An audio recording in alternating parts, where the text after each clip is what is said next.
Good morning guys. పొద్దున్నే లేచినాం 5ంటికి. లేచి పండుగ ఏం చేయాలో అర్థం కావట్లే. బండి తీసుకొని బావి దగ్గరికి పోతున్నాం. మన్నోళ్ళు వచ్చారు, నేను మా తమ్ముడు మన్న బావిని చూపెడదాన్ని తీసుకుపోతున్నాం. అన్నని ఎట్టుండదో చూపెడతాం చూడండి గాయస్. బావి ఎట్టా ఉంది, మేము ఇళ్ళనే కొడతాం చిన్నప్పటి నుంచి ఈత. హైదరాబాద్ నుంచి వచ్చి ఇలా చూపెడుతున్న అన్నోళ్ళు చూస్తుంటే అది మన చెట్టు ఎక్కుతున్నాం.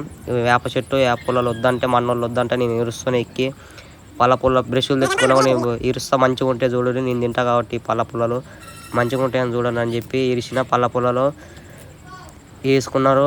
బ్రష్ స్నానం అన్న గుడి పోవాలని ప్లాన్ వేసినాం. పోతున్నాం గుడికి. మొన్న అందరు స్నానాలు చేస్తారు. ఇప్పుడు స్నానం చేసి పోతున్నాం. మా నాన్న, మా తమ్ముళ్ళు, మా బావలు, మన్నలు ఉన్నారు. పోతున్నాం గుడి. నేను దేవుని మొక్కిన మొక్కు 10th పాస్ గా మొక్కితే మొన్న వీడియో తీయ అని చెప్పిన తీస్తుండు. మొన్న 10th పాస్ అయిన తర్వాత కోడి పుంజం కోసం చెప్పిన పాస్ అయినా దేవునికి అమ్మవారికి మొక్కుకున్నా కాబట్టి చెప్తున్నా. ఎలా ఉంటుందో చూపెడతా. ముత్యాలమ్మ తల్లి టెంపుల్ ఇది. ఎలా ఉంటుందో దేవుని చూపెడతా చూడు. మాతని వచ్చేసినాం గుళ్ళకైతే ఎంట్రీ వచ్చేసినాం. ఇక చూడండి గాయస్ ఎట్టుందో తల్లి.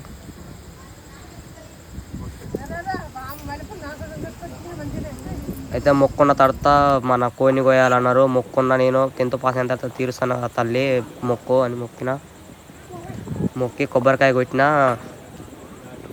కొట్టి తర్వాత కోడి పుంజం కోయాలట. కోడి పుంజం కోసి ఇక మా కోడి పుంజం కోసిన తర్వాత మన ఇది చేసి ఇప్పుడు మా నాన్న కోడి పుంజం తెస్తాడు. ఇప్పుడు కోసం కోడి పుంజం తెచ్చిన మా నాన్న నోట్లో నీళ్ళు పోస్తుండు కోడి పుంజుకి. చూడండి ఎట్లా చేస్తుండో మా నాన్న.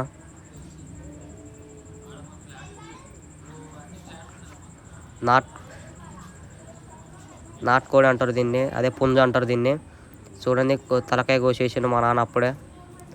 ఇప్పుడు పడేయాలి, దూరం రక్తం పడుతుంది అంటుండే. ఇసిరే ఇసిరేసిన. మంచిగా ఉంటే లైక్ చేయండి, షేర్ చేయండి, బాయ్, సబ్స్క్రైబ్ చేయండి.